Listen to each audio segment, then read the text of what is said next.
دعا وزير الداخلية عبد الوافي الفتيت ولاة الأقاليم إلى الإسراع في تنزيل القانون المثير للجدل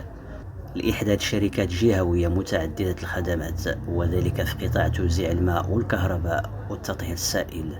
وطالب وزير الداخلية في نص مراسلة موجهة إلى والي جهة مراكش أسفي لإحداث مجموعة جماعية ترابية في أقرب الآجال، وذلك بالتنسيق مع عمال الجهة واللي كتشمل جميع الجماعات والعمالة والأقاليم التابعة لجهة مراكش أسفي. وقالت المراسلة باللي هذا المشروع الجهوي الاستراتيجي واللي هو خصخصة قطاع الكهرباء كيستهدف تمكين الجماعات من آلية جديدة لتدبير المرافق العمومية المحلية للتوزيع، وذلك بهدف الرفع من نجاعة وجودة الخدمات وكذلك تعبئة الموارد المالية الضرورية لإنجاز الاستثمارات المتعلقة بقطاع التوزيع وخاصة في العالم القروي.